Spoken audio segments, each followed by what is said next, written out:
Hai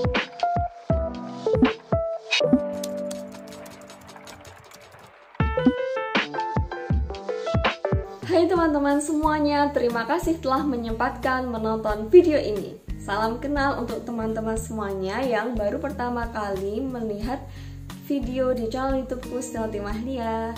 Bagi teman-teman yang tidak ingin ketinggalan video terbaru dari channelku, bisa klik tombol lonceng untuk dapat notifikasinya. Kali ini kita akan bahas sesuatu yang sedang hangat di tahun ini, yaitu di bulan Januari dan Februari 2022 ini ya, sesuai dengan pernyataan Menteri Pan-RB Cahyokumolo di Jakarta tanggal 18 Januari 2022 bahwa di tahun ini pemerintah akan fokus untuk melakukan rekrutmen P3K, terutama formasi tenaga pendidik, tenaga kesehatan, dan tenaga penyuluh. Memang apa sih P3K itu? P3K merupakan singkatan dari Pegawai Pemerintah dengan Perjanjian Kerja. Menurut Peraturan Pemerintah Nomor 49 Tahun 2018, P3K merupakan warga negara Indonesia yang memenuhi syarat tertentu yang diangkat berdasarkan perjanjian kerja untuk jangka waktu tertentu dalam rangka melaksanakan jabatan pemerintahan. Nah, mudahnya P3K ini adalah pegawai kontrak pemerintah, baik pemerintah pusat maupun pemerintah daerah. P3K dikontrak minimal selama 1 tahun, dapat diulang dan dapat diperpanjang hingga 30 tahun. Lalu, apa kabar seleksi CPNS di tahun 2022 ini? Seleksi CPNS di tahun 2022 tidak sepenuhnya ditutup.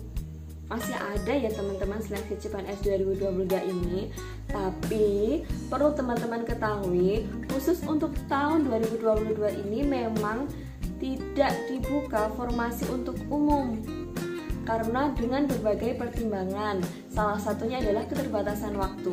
Pelaksanaan seleksi CPNS relatif membutuhkan waktu yang lebih lama dibandingkan P3K dan persiapan yang cukup matang dari beberapa stakeholder, sehingga dikhawatirkan tidak akan selesai tepat waktu jika membuka formasi CPNS pada tahun ini.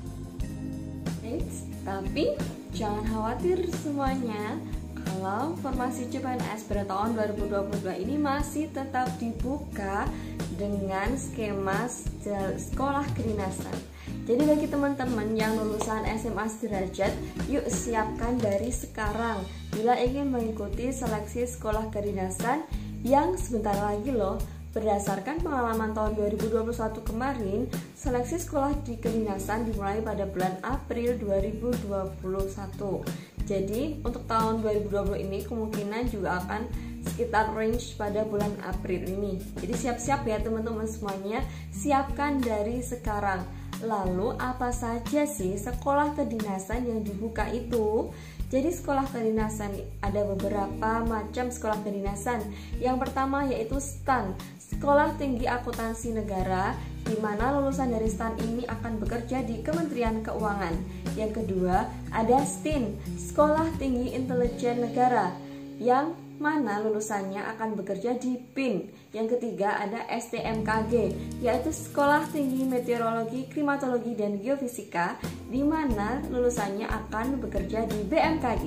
Dan yang keempat ada STSN, dulunya STSN sekarang menjadi SSN, yaitu Sekolah Tinggi Sandi Negara dan sekarang Cyber dan Sandi Negara, di mana lulusannya akan bekerja di BSSN. Dan yang kelima ada STIS, yaitu Sekolah Tinggi Ilmu Statistik, di mana lulusannya biasanya bekerja di BPS, Badan Pusat Statistik, maupun lembaga lain sesuai dengan formasi kebutuhan. Dan yang keenam ada Poltekip dan Poltekim, yaitu Politeknik Ilmu Permasyarakatan dan Politeknik Ilmu Imigrasi. Ini merupakan sekolah kedinasan yang berafiliasi dengan Kemenkumham. Dan yang ketujuh ada Sekolah Kedinasan Kemenhub. Dan yang kedelapan yaitu ada IPDN, Institut Pemerintah Dalam Negeri, yang berafiliasi dengan Kementerian Dalam Negeri. Oke teman-teman, begitu saja informasi yang dapat saya sampaikan ya teman-teman. Jadi kesimpulannya pada tahun 2022 ini memang tidak dibuka seleksi CPNS di jalur umum, tapi tetap ada melalui skema sekolah kedinasan karena pemerintah akan fokus dalam seleksi P3K. Tapi teman-teman semuanya yang masih bersemangat untuk mendapatkan NIP-nya CPNS, jangan menyerah karena kemungkinan tahun depan akan dibuka dengan formasi yang lebih banyak. Mengingat di tahun ini pelaksanaan CPNS juga masih banyak formasi yang tidak terisi atau kosong. Dan teman-teman semuanya mulai sekarang bisa prepare juga untuk persiapan seleksi P3K. Oke, jangan lupa subscribe YouTube aku dan notifikasinya karena akan ada kumpulan soal-soal P3K. Kita akan bahas soal P3K khususnya jabatan Pranata Laboratorium Kesehatan. Bye bye.